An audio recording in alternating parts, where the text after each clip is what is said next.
సాధించి పెట్టినందుకు మీ అందరికీ కూడా నా పేరు పైన ధన్యవాదాలు తెలియజేస్తున్నాను.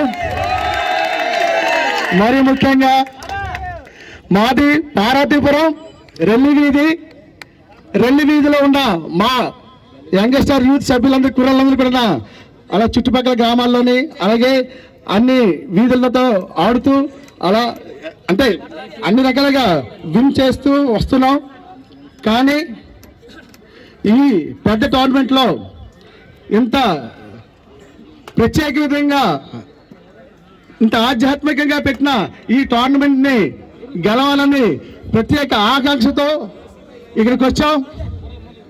అదేవిధంగా ఈరోజు ఇంత ఘన విజయం సాధించాము అంటే మా వీధిలో ఉన్న ప్రతి ఒక్క ముఖ్యంగా మా మురళి తమ్ముడు ఉన్నాడు.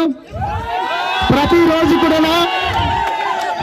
కూడా ఎప్పుడైతే ఈ టోర్నమెంట్ స్టార్ట్ అయిందో ఆ రోజు నుంచి ప్రతిరోజు వాళ్ళకి కోచింగ్ ఇవ్వడం, అందరూ సాయంత్రం 4 గంటలు వస్తే ఒప్పుకోవడం, 2 గంటలకు రావాలి ప్రాక్టీస్ చేయాలని చెప్పేసి ప్రత్యేక విధంగా మమ్మల్ని ప్రోత్సహించిన మా మురళికి మా అందరి తరపున ధన్యవాదాలు తెలియజేస్తున్నాం. ఇంకొకటి ప్రత్యేకంగా చెప్పాలి, మన బొబ్బిలి గురించి చరిత్ర ఉంది. మన బొబ్బిలికి ఒక చరిత్ర ఉంది. బొబ్బిలి పులి అంటే చరిత్రలో ఉంది. అదేవిధంగా ఈ బొబ్బిలి పులి చరిత్రలో పార్వతీపురం నుంచి పులులు వచ్చాయి.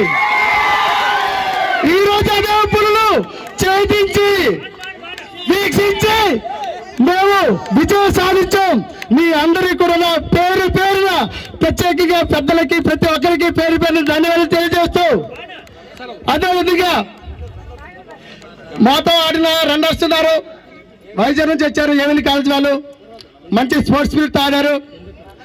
వాళ్ళకి కూడా మేము కంగ్రాచులేషన్ చెప్తూ ఇంకా ఇలా టోర్నమెంట్లో మంచి విజయాలు సాధించాలని కోరుతూ, ఇంకో విషయం, ఏ రకంగా ఎక్కడైనా ఏ విధంగా ఎప్పుడైనా సాధించాలంటే